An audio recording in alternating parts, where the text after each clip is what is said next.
주차장으로 향하는 짧은 산책로를 걸어가고 있을 때였습니다. 아침 이슬에 젖은 돌계단을 내려가는데 갑자기 저 멀리서 누군가가 달려오는 발소리가 들렸습니다. 뒤돌아보니 10살 정도로 보이는 한 소년이 숨을 헐떡이며 저를 향해 달려오고 있었습니다. 잠깐만요.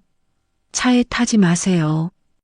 소년의 다급한 외침에 저도 모르게 걸음을 멈췄습니다.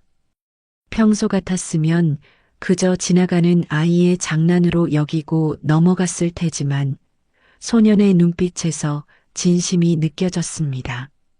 새벽부터 이 자리에서 저를 기다렸다고 했죠.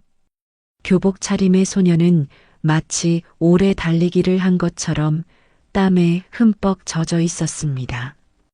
아저씨 차의 브레이크가 고장 났어요. 어젯밤에 누군가가 일부러 고장을 낸 걸 봤어요.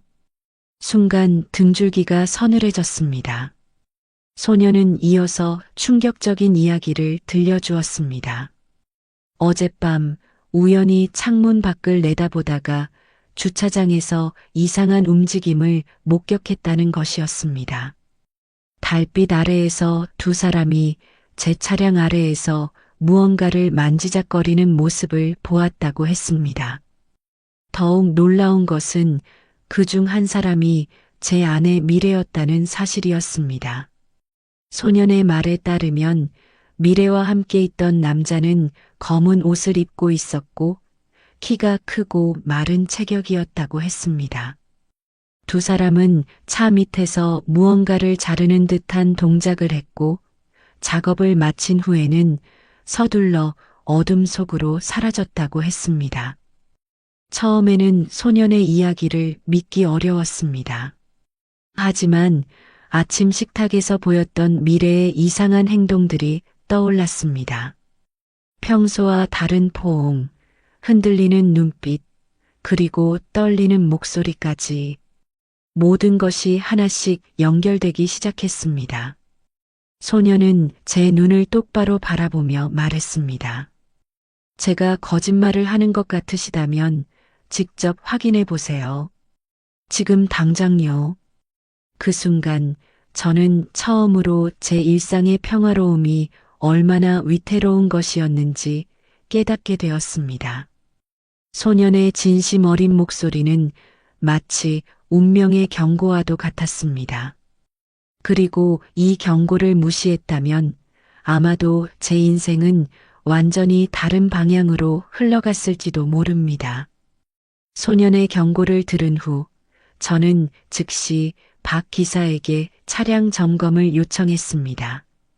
아침 햇살이 비치는 지하 주차장에서 차량을 들어올린 순간 숨겨진 진실이 모습을 드러냈습니다. 브레이크 호스가 깔끔하게 절단되어 있었고 절단면은 마치 날카로운 도구로 정교하게 자른 듯 했습니다. 점검 과정에서 더 충격적인 사실이 발견되었습니다. 브레이크 호스는 단순히 잘린 것이 아니라 교묘하게 조작되어 있었습니다. 차가 출발하고 어느 정도 주행한 후에야 브레이크가 완전히 파열되도록 설계된 것이었습니다. 이는 단순한 고장이 아닌 치밀하게 계획된 범죄였습니다. 주차장의 차가운 공기 속에서 저는 몸서리를 쳤습니다. 12년간 함께한 아내가 제 목숨을 노렸다는 사실을 받아들이기가 쉽지 않았습니다. 박 기사의 얼굴도 창백해져 있었고 그의 손에 들린 공구가 미세하게 떨리는 것이 보였습니다. 증거를 수집하는 동안 주차장 한편에서는 소년이 조용히 지켜보고 있었습니다. 태양이 조금씩 높아질수록 주차장 안으로 스며드는 빛이 늘어났고 그 빛 속에서 제 차량 밑에 절단된 호스가 선명하게 드러났습니다. 박 기사는 전문 정비소에서 일했던 경험을 살려 상세한 점검을 이어갔습니다. 브레이크 호스뿐만 아니라 다른 부분에도 미세한 흔적들이 발견되었습니다. 누군가가 차량을 조작한 흔적은 명백했고, 이는 분명 전문가의 손길이 있었음을 암시했습니다. 저는 그 자리에서 바로 경찰에 신고해야 한다는 것을 알았습니다. 하지만 한편으로는 아내를 마주해야 한다는 사실이 저를 무겁게 짓눌렀습니다. 지금 이 순간에도 아내는 집에서 평소처럼 일상을 보내고 있을 텐데, 과연 어떤 표정으로 이 사실을 대면해야 할지 막막했습니다. 주차장의 차가운 시멘트 바닥에 무릎을 꿇고 브레이크 호스를 살펴보면서 저는 제 삶의 모든 것이 거짓이었을지도 모른다는 생각에 사로잡혔습니다. 봄볕은 따스했지만 제 마음속은 한겨울처럼 차갑게 얼어붙어 갔습니다. 브레이크 조작이 발견된 후 저는 즉시 주차장 관리실을 찾았습니다. 방범용 감시 카메라가 진실을 담고 있을 거란 확신이 들었습니다. 관리실 안은 푸른빛 모니터들이 벽면을 가득 채우고 있었고, 그 차가운 빛 속에서 지난 밤의 기록을 찾아보기 시작했습니다. 어젯밤 11시 47분 모니터 속에서 두 개의 그림자가 움직이기 시작했습니다. 한 명은 분명 미래였습니다. 평소 즐겨 입던 회색 롱코트를 입고 있었습니다. 함께 있던 남자는 검은색 후드티를 깊게 눌러 쓰고 있었지만 키가 크고 마른 체격이었습니다. 소년의 진술과 정확히 일치했습니다. 감시 카메라는 냉정하게 모든 순간을 기록하고 있었습니다. 두 사람이 제 차량에 접근하는 모습, 전문가의 손길로 차량 하부를 조작하는 과정, 그리고 서둘러 현장을 빠져나가는 모습까지. 영상 속 미래는 평소의 우아한 걸음걸이가 아닌 긴장된 발걸음으로 움직였습니다. 더욱 충격적인 장면은 주차장 입구에 카메라가 포착한 것이었습니다. 두 사람이 차에 타기 전 서로를 바라보며 만족스러운 미소를 짓는 모습이 선명하게 보였습니다. 그 순간 저는 이것이 단순한 충동이 아닌 완벽하게 계획된 범죄라는 것을 깨달았습니다. 관리실의 시계는 이제 아침 9시를 가리키고 있었습니다. 회사에는 이미 지각이었지만 그것은 더 이상 중요하지 않았습니다. 제 앞에 놓인 현실은 12년간의 결혼 생활이 한순간에 무너질 수 있는 진실이었으니까요. 감시 카메라 영상을 백업하면서 저는 이제 돌이킬 수 없는 강을 건너고 있다는 것을 알았습니다. 증거를 확보한 후에 다음 행동을 고민하는 동안 창밖으로 보이는 봄날의 햇살이 더욱 쓸쓸하게 느껴졌습니다. 새들은 여전히 평화롭게 지저귀고 있었지만 제 귀에는 더 이상 그 소리가 평화롭게 들리지 않았습니다. 증거를 확보한 후 저는 사무실이 아닌 경찰서로 향했습니다. 평소 늘 지나치던 경찰서 건물이 이렇게 무겁게 느껴진 적은 없었습니다. 경찰서 입구의 푸른 제복이 시야에 들어올 때마다 심장이 무겁게 내려앉았습니다. 형사들은 제가 건넨 증거물들을 꼼꼼히 검토했습니다.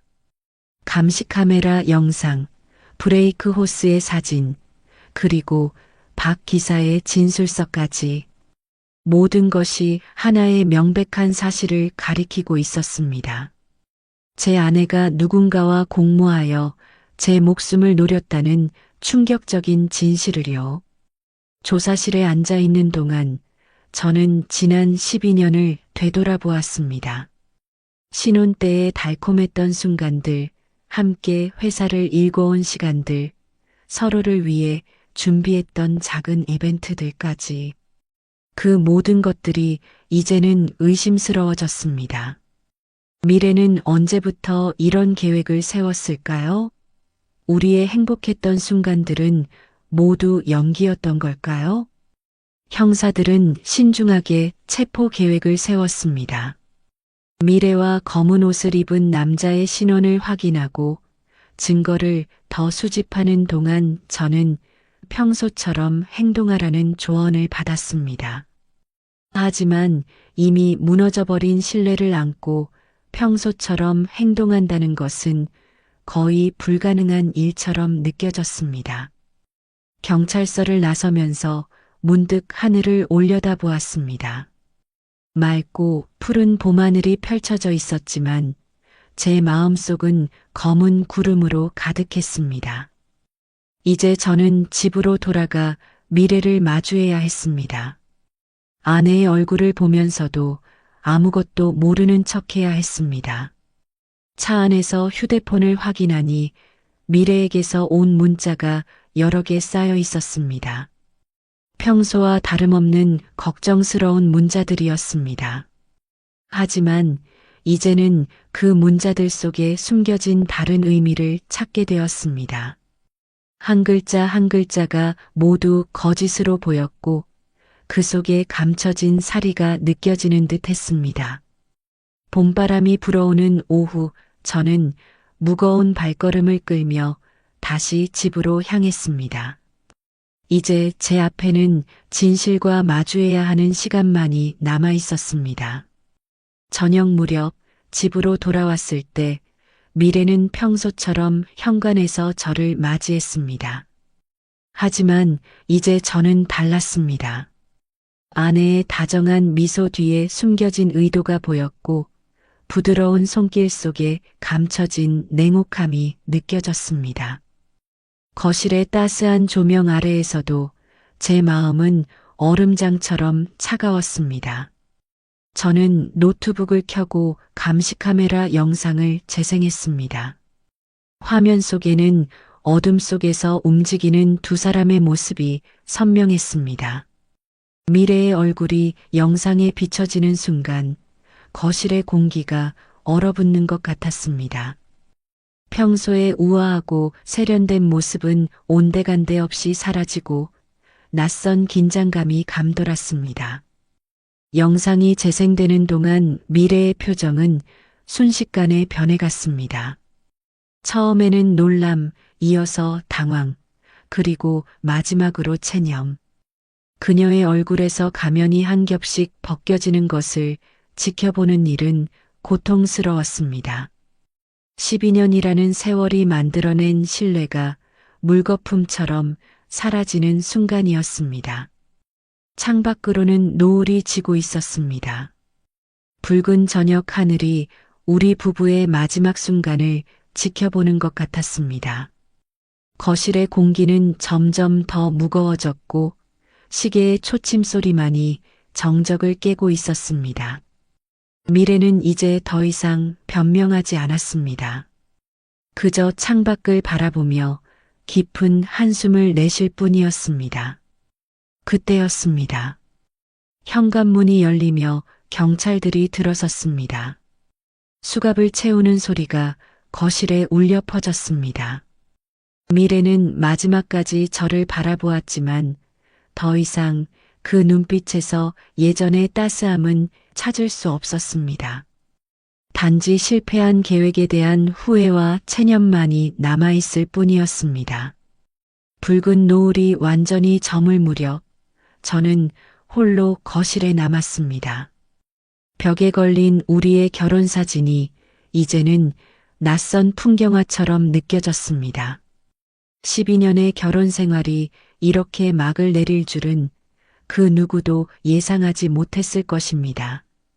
그날 밤 저는 호텔 객실에서 하룻밤을 보내기로 했습니다. 넓은 객실 창문 너머로 도시의 불빛이 반짝이는 가운데 저를 구해준 소년의 얼굴이 자꾸만 떠올랐습니다. 경찰 조사 과정에서 소년의 신원이 밝혀졌습니다. 이름은 정민우, 근처 중학교에 다니는 13살 소년이었습니다.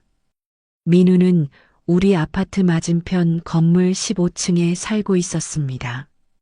천체 망원경으로 별을 관찰하는 것이 취미였던 민우는 우연히 그날 밤 주차장에서 벌어진 일을 목격했다고 했습니다.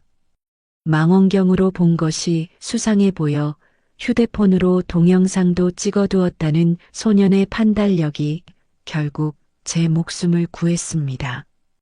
창밖으로 보이는 도시의 야경은 평소와 다르게 느껴졌습니다.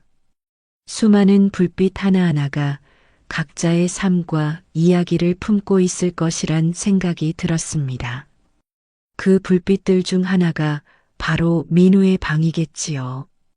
아마도 지금쯤 망원경으로 밤하늘을 바라보고 있을지도 모릅니다. 경찰은 민우의 진술이 결정적인 증거가 되었다고 했습니다. 소년이 찍은 동영상, 그리고 그의 용기 있는 증언이 없었다면 오늘 아침 저는 치명적인 사고를 당했을지도 모릅니다.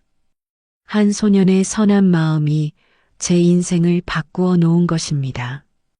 밤이 깊어갈수록 복잡한 감정이 밀려왔습니다. 가장 가까운 사람에게 받은 배신의 고통과 낯선 소년에게서 받은 구원의 감동이 교차했습니다. 미래를 향한 분노와 배신감 속에서도 민우를 향한 깊은 감사함이 제 마음을 따뜻하게 데웠습니다.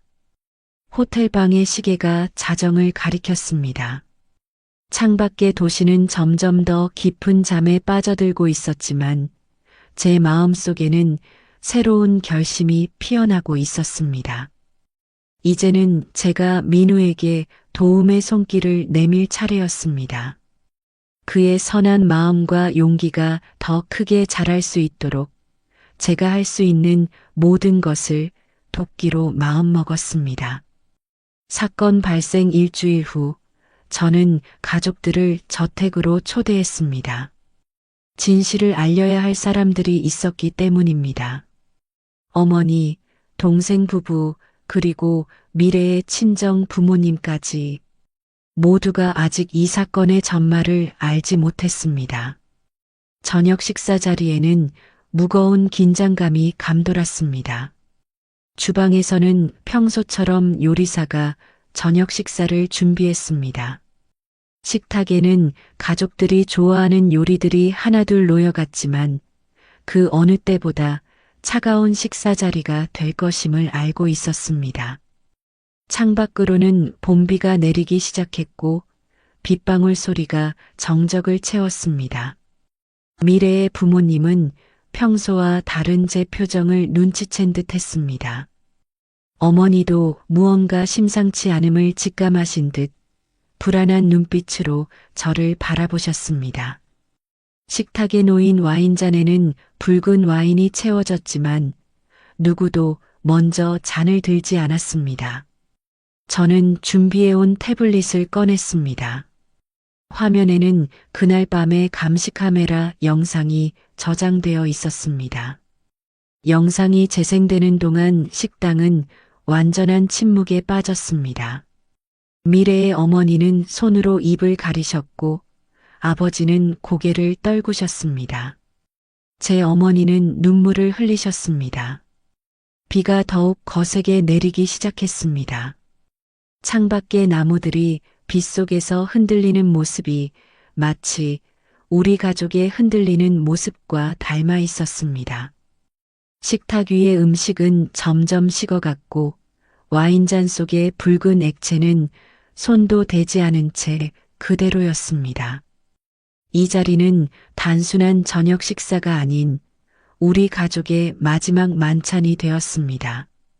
미래의 구속 사실을 전하고 앞으로의 이혼 절차에 대해 이야기하는 동안 봄비는 계속해서 내렸습니다. 창밖으로 보이는 도시의 불빛이 빗속에서 흐릿하게 번졌습니다. 경찰 조사가 진행되면서 더 충격적인 사실들이 드러났습니다.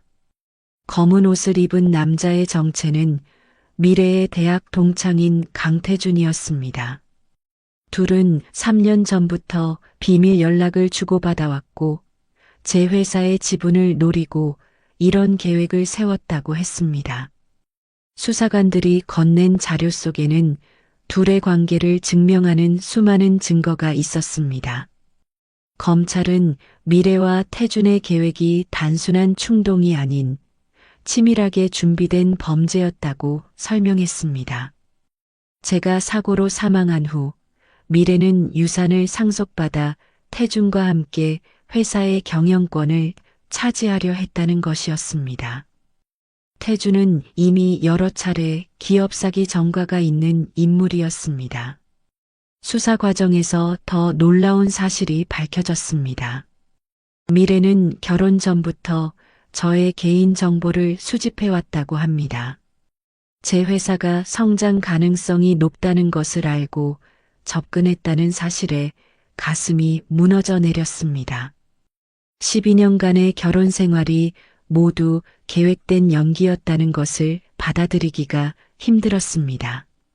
검찰은 이들을 살인미수 혐의로 기소했습니다.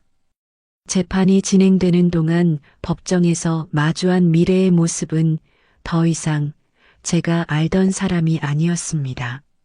화려한 옷차림과 우아한 태도는 사라지고 구치소 수의를 입은 낯선 여인만이 남아 있었습니다. 법원의 중앙 로비에 있는 대형 시계는 어김없이 시간을 가리켰고 봄은 어느덧 초여름으로 바뀌어 가고 있었습니다. 긴 재판 과정 동안 저는 매일 이 시계를 바라보며 시간이 흐르는 것을 지켜보았습니다. 시계의 초침 소리는 마치 잃어버린 12년의 시간을 되돌리는 것처럼 들렸습니다. 재판부는 미래와 태준에게 중형을 선고했습니다. 판사는 이들의 범행이 계획적이고 악질적이었다고 지적했습니다. 선고가 내려지는 순간 법정 안에는 깊은 침묵이 흘렀습니다. 저는 그제서야 이 모든 악몽 같은 시간이 현실이었음을 완전히 받아들이게 되었습니다. 재판이 끝나고 6개월이 지난 어느 가을날, 저는 민우를 다시 만났습니다. 그동안 민우의 부모님 허락을 받아 장학금을 지원해왔지만 직접 만나는 것은 처음이었습니다. 단풍이 물든 공원에서 만난 민우는 훌쩍 자란 모습이었습니다. 망원경을 들여다보던 호기심 많은 눈빛은 여전했지만 어깨는 더욱 단단해져 있었습니다. 망원경으로 본 진실을 부모님께 말씀드리고 제게 알리기까지의 과정이 쉽지 않았을 것입니다. 하지만 민우는 자신이 한 일이 당연한 것이었다며 수줍게 웃었습니다. 그 순수한 마음이 제게는 인생의 깊은 교훈이 되었습니다. 이제 저는 새로운 삶을 시작하고 있습니다. 회사는 더욱 성장했고 직원들과의 관계도 더욱 돈독해졌습니다. 배신으로 인한 상처는 여전히 남아있지만 그것이 제 삶의 발목을 잡지는 않습니다. 오히려 이 경험을 통해 진정한 신뢰의 가치를 배웠습니다. 가끔 밤하늘을 올려다보면 민우의 망원경이 떠오릅니다. 그 작은 렌즈가 제 운명을 바꾸어 놓았다는 사실이 신기하기만 합니다. 세상에는 여전히 선한 마음을 가진 사람들이 많다는 것, 그리고 그들의 작은 용기가 누군가의 인생을 구할 수 있다는 것을 깨달았습니다. 어머니는 이제 제게 새로운 인연을 만나보라고 조심스레 권하십니다. 하지만 저는 아직 그럴 준비가 되지 않았습니다. 대신 민우처럼 도움이 필요한 이들을 찾아 나서고 있습니다. 회사에서는 청소년 과학 영재 지원 프로그램을 시작했고 위기 청소년을 위한 장학재단도 설립했습니다. 단풍잎이 떨어지는 늦가을, 저는 이제 새로운 계절을 맞이할 준비가 되었습니다.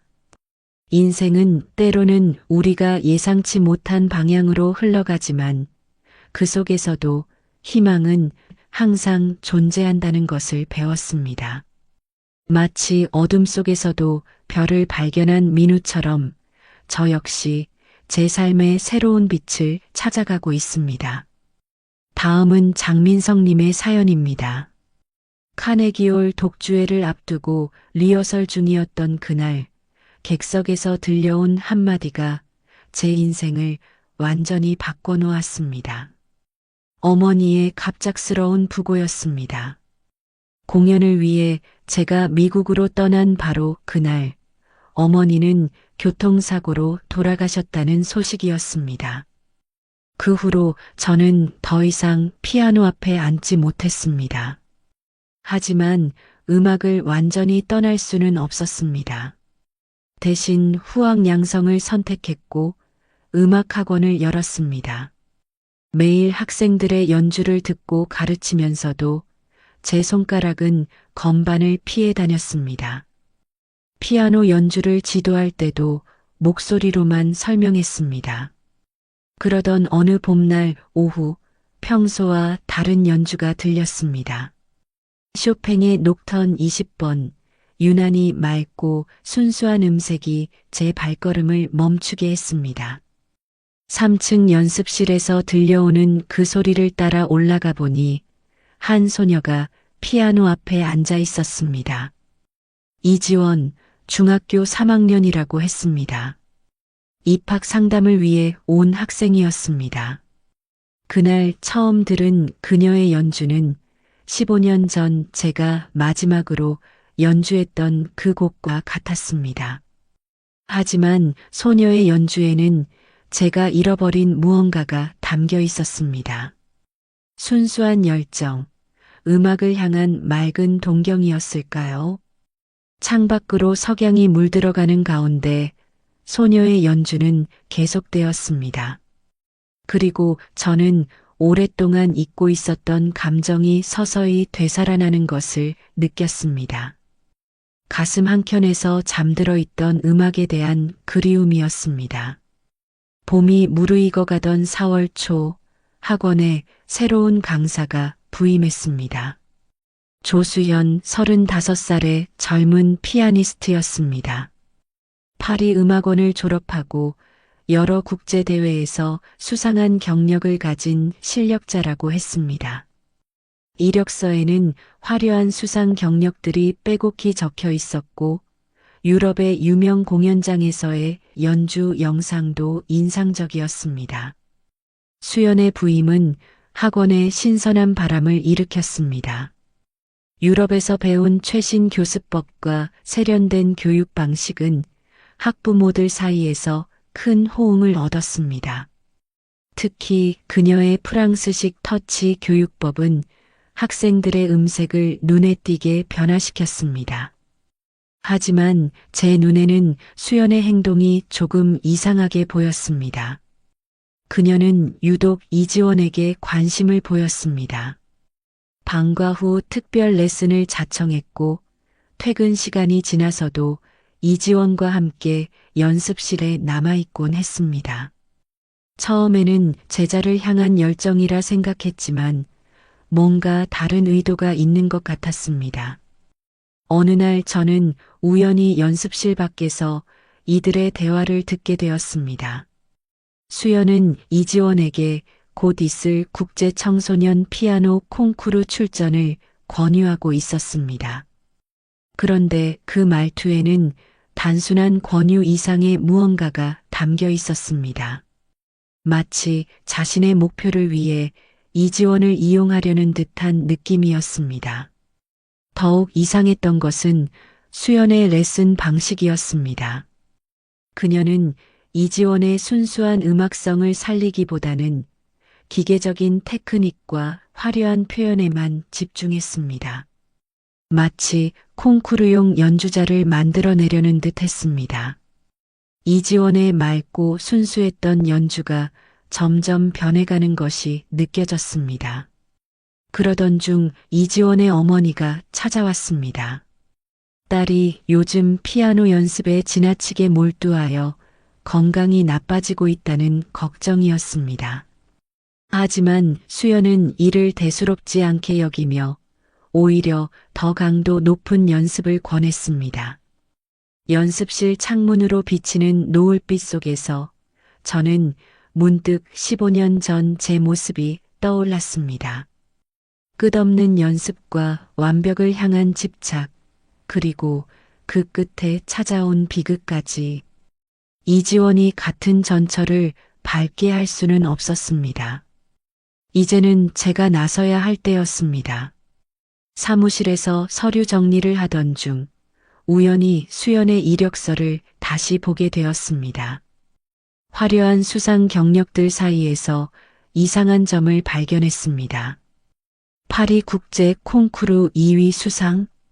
그런데 제가 기억하기로는 그의 2위는 다른 사람이었습니다.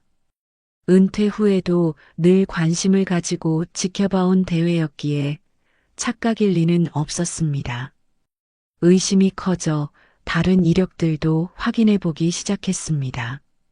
파리 음악원 졸업 연도와 나이가 맞지 않았고 유럽 연주 영상들의 날짜도 서로 맞지 않았습니다. 마치 여러 연주자의 이력을 짜깁기한 것처럼 보였습니다. 더 충격적인 사실은 우연히 발견한 옛 신문 기사였습니다. 3년 전 일본의 한 음악학원에서 비슷한 일이 있었다는 내용이었습니다. 한 강사가 영재 학생의 연주를 자신의 것으로 둔갑시켜 경력을 쌓았다는 기사였습니다. 기사 속 사진 속 인물은 머리 스타일만 다를 뿐 분명 수연이었습니다. 의심이 확신으로 바뀌어가는 순간 3층 연습실에서 날카로운 소리가 들렸습니다. 수연의 목소리였습니다. 평소의 부드러운 말투가 아닌 차갑고 날선 목소리로 이지원을 다그치고 있었습니다. 콩쿠르 준비가 마음에 들지 않는다며 밤늦게까지 연습을 강요하고 있었습니다. 연습실 유리창 너머로 이지원의 모습이 보였습니다. 평소의 밝은 표정은 사라지고 피곤에 지친 얼굴로 피아노 앞에 앉아 있었습니다. 한때 맑게 빛나던 그녀의 연주에서 영혼이 사라져가고 있었습니다.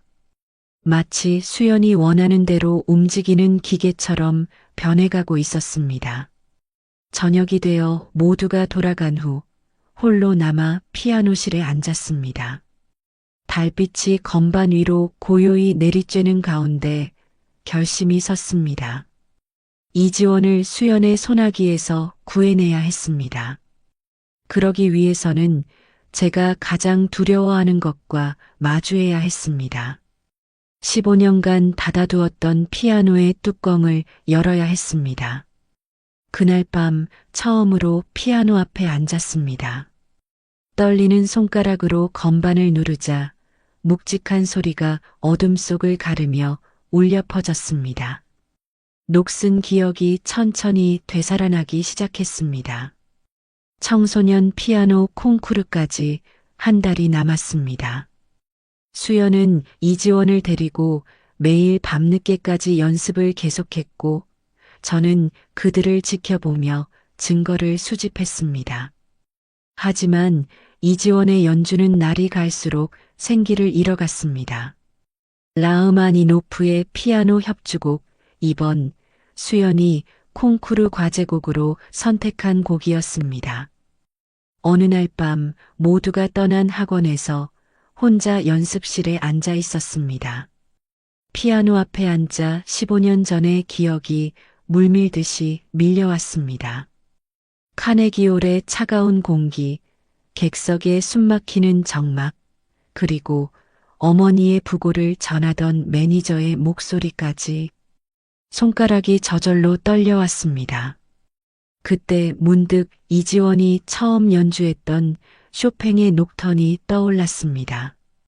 그 순수했던 음색을 다시 한번 들려주고 싶었습니다. 떨리는 손으로 천천히 건반을 눌렀습니다. 거칠고 어색한 소리가 나왔지만 계속해서 연주했습니다. 한음 한음 칠 때마다 오랫동안 잊고 있던 감각이 되살아났습니다. 다음 날 이지원의 연습실 앞에서 발걸음을 멈췄습니다. 라흐마니노프의 격정적인 선율이 울려 퍼졌지만 그 안에는 공허함만이 가득했습니다. 문을 열고 들어가 처음으로 피아노 앞에 앉았습니다. 이지원의 놀란 눈빛이 느껴졌습니다. 제가 연주한 것은 쇼팽의 녹턴이었습니다. 15년 만에 처음으로 학생 앞에서 연주하는 것이었습니다. 무대의 공포, 트라우마와 싸우며 한 음 한 음을 이어갔습니다. 떨리는 손가락으로도 악보 없이 연주할 수 있었습니다. 그 곡은 제 영혼에 새겨져 있었으니까요.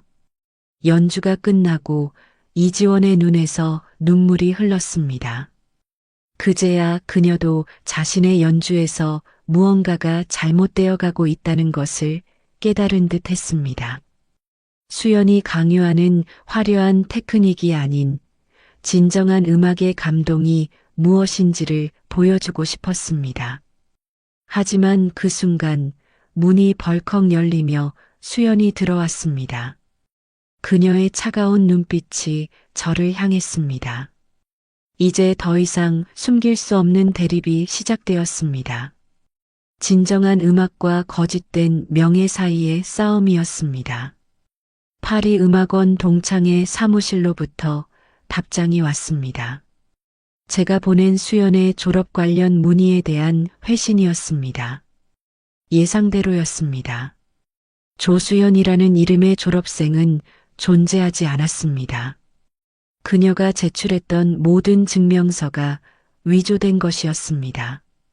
더 깊이 파고들수록 충격적인 사실들이 드러났습니다.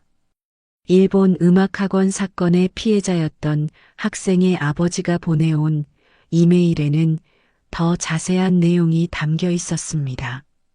수연은 뛰어난 학생의 연주를 몰래 녹화해 자신의 연주 영상으로 속여왔고 그 학생이 큰 상처를 받아 음악을 포기했다는 것이었습니다. 학원 CCTV를 확인하던 중 또 다른 사실을 발견했습니다.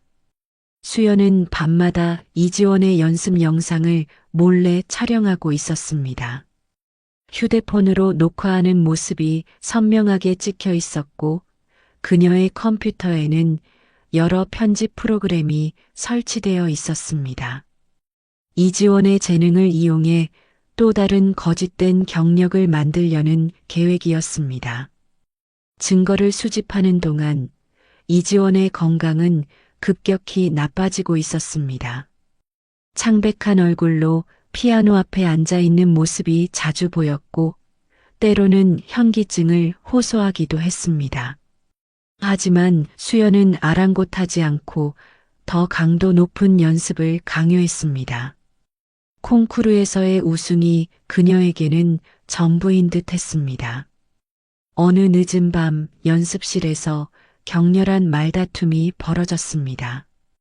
이지원의 어머니가 찾아와 과도한 연습을 항의했지만 수연은 오히려 콩쿠르를 앞둔 중요한 시기라며 화를 냈습니다. 그때 이지원이 갑자기 쓰러졌습니다.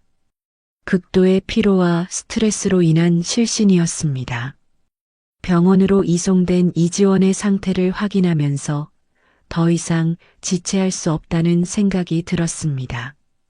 수집한 모든 증거를 콩쿠르 주최 측과 경찰에 제출했습니다. 수연의 거짓된 이력과 불법적인 행위들, 그리고 학생을 대상으로 한 악의적인 착취 행위까지 모든 것이 명백한 증거와 함께 드러났습니다. 창밖으로 봄비가 내리기 시작했습니다. 빗소리를 들으며 문득 깨달았습니다. 제가 피아노를 멀리했던 것처럼 이지원도 이대로 음악의 꿈을 포기하게 될지도 모른다는 두려움이 밀려왔습니다. 이제는 제가 그녀의 음악을 지켜야 할 때였습니다. 병원 응급실의 하얀 형광등 아래 링거액이 떨어지는 소리만이 정적을 깨고 있었습니다. 이지원은 탈진 상태로 입원했고 의사는 당분간 절대 안정이 필요하다고 했습니다. 콩쿠르를 일주일 앞둔 시점이었습니다.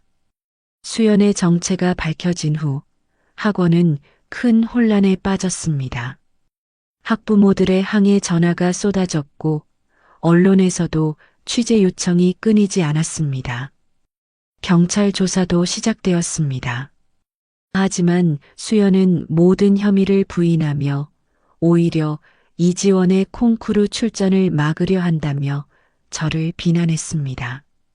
이지원의 병실을 찾았을 때 그녀는 창밖만 바라보고 있었습니다. 한때 피아노 앞에서 빛나던 눈빛은 사라지고 공허한 표정만이 남아 있었습니다. 수연이 심어놓은 강박과 두려움이 그녀를 옥죄고 있었습니다. 마치 15년 전 제가 겪었던 그 순간처럼 말입니다. 병실을 나서는 길에 수연과 마주쳤습니다. 그녀는 여전히 당당했습니다. 오히려 이지원의 상태가 이 정도로 나빠진 것은 제가 연습을 방해했기 때문이라고 주장했습니다. 그리고 콩쿠르 준비는 계속되어야 한다며 이지원을 퇴원시키려 했습니다. 그때였습니다. 복도 끝에서 경찰들이 나타났습니다. 일본 음악학원 사건의 피해자 가족이 직접 한국에 와서 수연을 고소한 것이었습니다. 체포되는 순간까지도 수연은 자신의 결백을 주장했지만 이미 모든 증거는 명백했습니다. 하지만 더 큰 문제는 이지원이었습니다. 수연의 체포 소식을 들은 후 그녀는 더욱 깊은 침묵 속으로 빠져들었습니다. 콩쿠르 출전을 포기하겠다고 했고 더 이상 피아노를 치고 싶지 않다고 했습니다. 마치 제가 15년 동안 숨어 있었던 것처럼 그녀도 음악으로부터 도망치려 했습니다. 병실 창가에 놓인 작은 전자피아노 앞에 앉았습니다. 이지원에게 들려주고 싶은 곡이 있었습니다. 15년 전 제가 마지막으로 연주하려 했던 곡. 어머니가 가장 좋아하셨던 슈베르트의 즉흥곡이었습니다. 떨리는 손가락으로 첫음을 누르자 병실 안에 잔잔한 선율이 퍼져나갔습니다. 이지원이 퇴원한 후 저는 매일 아침 일찍 학원에 나와 피아노 연습을 시작했습니다. 15년 만에 다시 시작하는 연습은 쉽지 않았습니다. 뻣뻣해진 손가락이 마음대로 움직이지 않았고 때로는 과거의 기억이 플래시백처럼 밀려와 숨이 막히기도 했습니다. 그러던 어느 날 연습실 문 앞에서 발걸음 소리가 들렸습니다. 문틈으로 이지원의 모습이 보였습니다. 매일 아침 제 연습을 몰래 듣고 있었던 것입니다. 실수투성이인 제 연주였지만 그녀의 눈빛에는 점점 생기가 돌아오고 있었습니다. 일주일이 지난 후 처음으로 이지원과 함께 피아노 앞에 앉았습니다. 악보를 펼친 것은 베토벤의 소나타 비창이었습니다. 기교나 테크닉이 아닌 순수하게 음악을 느끼는 것부터 시작하자고 했습니다. 천천히 그리고 자연스럽게 음악을 만들어 갔습니다. 연습이 거듭될수록 이지원의 연주에서 다시 생명력이 느껴졌습니다. 수연이 강요했던 화려한 테크닉은 사라졌지만 대신 그녀만의 순수한 음색이 돌아왔습니다. 마치 봄날 아침 이슬처럼 맑고 투명한 소리였습니다. 콩쿠르 하루 전날 늦은 밤까지 연습실에 남아 있었습니다. 이지원은 제게 물었습니다. 왜 15년 동안 피아노를 치지 않았냐고. 처음으로 제 이야기를 들려주었습니다. 어머니의 부고를 들은 순간의 절망, 무대에 대한 공포, 그리고 음악을 잃어버린 공허함까지, 그리고 이지원을 통해 다시 음악을 찾게 된 이야기를.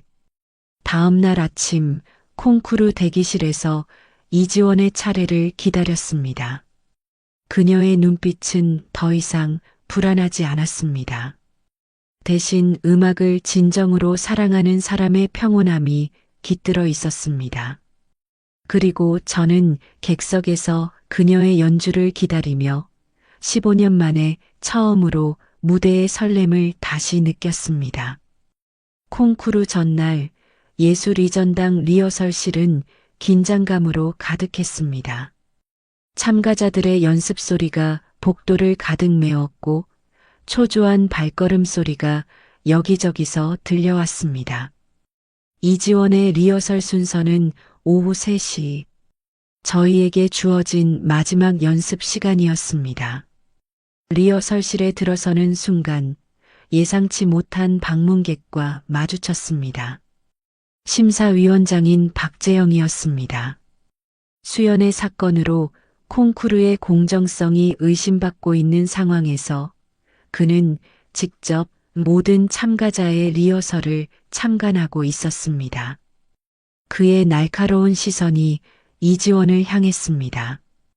이지원은 리허설을 시작했습니다. 베토벤 소나타 B창의 첫 음이 울려 퍼졌습니다. 하지만 평소와는 다른 긴장감이 느껴졌습니다. 너무 의식한 탓일까요? 실수가 이어졌고 연주는 점점 더 불안정해졌습니다. 심사위원장의 표정이 굳어갔습니다. 잠시 휴식 시간, 저는 이지원을 데리고 건물 뒤편의 작은 정원으로 나왔습니다. 봄바람이 살랑이는 가운데 멀리서 새소리가 들려왔습니다. 자연의 소리에 귀 기울이며 음악은 결국 우리의 진심을 전하는 것이라고 이야기해 주었습니다. 다시 시작된 리허설에서 이지원의 연주는 달라져 있었습니다. 더 이상 심사위원의 시선을 의식하지 않았고 오로지 음악 자체에 집중했습니다. 그녀만의 순수한 해석이 홀을 가득 채웠습니다. 심사위원장의 표정이 조금씩 변하기 시작했습니다. 하지만 리허설이 끝나갈 무렵 또 다른 문제가 발생했습니다. 수연의 지인으로 보이는 사람들이 이지원의 출전 자격에 문제를 제기한 것입니다. 수연의 지도를 받은 학생이기 때문에 공정성에 문제가 있다는 주장이었습니다. 이지원의 얼굴이 창백해졌습니다. 저녁이 되어 모든 리허설이 끝났을 때 예술의 전당은 고요해졌습니다. 커다란 로비의 그랜드 피아노 앞에 홀로 앉아 내일을 생각했습니다. 이제 우리에게 남은 것은 오직 음악뿐이었습니다. 그것만이 모든 의심과 비난을 잠재울 수 있는 유일한 답이었습니다. 콩쿠르 당일 예술이전당 콘서트홀은 이른 아침부터 사람들로 북적였습니다. 참가자들과 학부모들, 음악 관계자들로 로비는 발 디딜 틈이 없었습니다. 취재진들도 여럿 보였습니다. 수연 사건 이후 이번 콩쿠르에 대한 관심이 더욱 뜨거워진 탓이었습니다. 이지원의 순서는 오후 3시. 대기실에서 준비하는 동안 밖에서는 논란이 계속되었습니다. 수연의 지인들이 제기한 자격 시비는 결국 기각되었지만 여전히 불편한 시선들이 이지원을 향했습니다. 하지만 이지원의 표정은 평온해 보였습니다. 무대에 오르기 전 이지원은 제게 손편지를 건넸습니다. 공연이 끝난 후에 읽어달라는 부탁과 함께 홀 안으로 들어가는 그녀의 뒷모습이 어느 때보다 당당해 보였습니다. 객석에 앉아 그녀의 연주를 기다리는 동안 제 가슴은 15년 전처럼 두근거렸습니다. 무대에 조명이 켜지고 이지원이 등장했습니다. 검은 공연복이 무대 위에서 빛났습니다. 피아노 앞에 앉은 그녀는 잠시 침묵했습니다. 그리고 첫 음을 눌렀을 때 홀 안의 공기가 변했습니다. 베토벤의 선율이 마치 처음 들어보는 것처럼 새롭게 울려 퍼졌습니다. 그녀의 연주에는 수연이 강요했던 기교도 제가 가르쳤던 해석도 없었습니다. 오직 15살 소녀의 순수한 음악이 있을 뿐이었습니다. 청중들은 숨을 죽였고 심사위원들의 표정도 변했습니다. 마지막 음이 울리고 난 뒤의 침묵은 그 어떤 소리보다도 깊었습니다. 공연이 끝난 후 분장실에서 이지원의 편지를 읽었습니다. 그녀는 썼습니다. 수연 선생님에게 배운 것은 기술이었지만 제게서 배운 것은 음악의 진심이었다고. 그리고 제가 다시 피아노와 마주하는 모습을 보며 용기를 얻었다고. 마지막 문장에서 눈물이 흘렀습니다. 선생님, 이제는 제가 선생님의 음악을 듣고 싶어요. 그날 저녁 심사위원단은 이례적인 결정을 내렸습니다. 이지원에게 심사위원 특별상이 수여되었습니다. 기술적 완성도보다는 음악성과 진정성을 높이 평가했다는 평가평과 함께 수연이 씌웠던 그림자는 완전히 거쳤고 이지원은 자신만의 빛을 발하기 시작했습니다. 콩쿠르가 끝난 지 한 달이 지난 초여름, 학원은 새로운 변화를 맞이했습니다. 1층 로비의 그랜드 피아노는 더 이상 장식품이 아니었습니다. 매일 아침 저의 연주로 하루를 시작했고 그 소리를 듣기 위해 일찍 등원하는 학생들이 늘어났습니다. 이지원은 특별상 수상 이후 여러 음악 잡지의 주목을 받았습니다. 하지만 그녀는 변함없이 매일 아침 일찍 와서 연습했고 때로는 제가 연주하는 모습을 조용히 지켜보았습니다. 수연의 그림자는 완전히 사라졌고 그녀만의 순수한 음악 세계가 점점 더 깊어져 갔습니다. 어느 날 심사위원장이었던 박재영이 찾아왔습니다. 다가오는 가을 음악회에 저와 이지원의 듀오 공연을 제안하기 위해서였습니다. 15년 만에 공식 무대 제안이었습니다. 처음에는 망설였지만 이지원의 반짝이는 눈빛을 보며 수락했습니다. 연습은 순조롭게 진행되었습니다. 모차르트의 2대의 피아노를 위한 소나타. 스승과 제자의 호흡이 하나가 되어갔습니다. 때로는 이지원이 제 실수를 지적하기도 했고 저는 그녀의 새로운 해석에 감탄하기도 했습니다. 이제는 서로가 서로의 스승이자 학생이 되어 있었습니다. 공연 전날 밤 연습실에서 우연히 어머니의 오래된 사진을 발견했습니다. 마지막 공연을 앞두고 찍은 사진이었습니다. 문득 깨달았습니다. 어머니는 결코 제가 음악을 포기하기를 바라지 않으셨을 것이라는 것을, 오히려 이렇게 다시 시작하기를 기다리셨을지도 모른다는 것을. 가을 음악회 당일 객석에는 특별한 손님들이 있었습니다. 수연 사건의 일본 피해자 가족이었습니다. 그들은 이지원의 연주를 듣기 위해 찾아왔다고 했습니다. 상처받은 영혼을 치유하는 것은 결국 진정한 음악이라는 것을 믿게 되었다며 무대에 오르며 마지막으로 이지원을 바라보았습니다. 그녀의 미소 속에서 음악의 미래를 보았습니다. 2대의 피아노에서 울려 퍼지는 선율은 이제 새로운 이야기를 시작하고 있었습니다. 잃어버렸던 멜로디는 이제 더 깊고 풍성한 화음으로 되살아났습니다.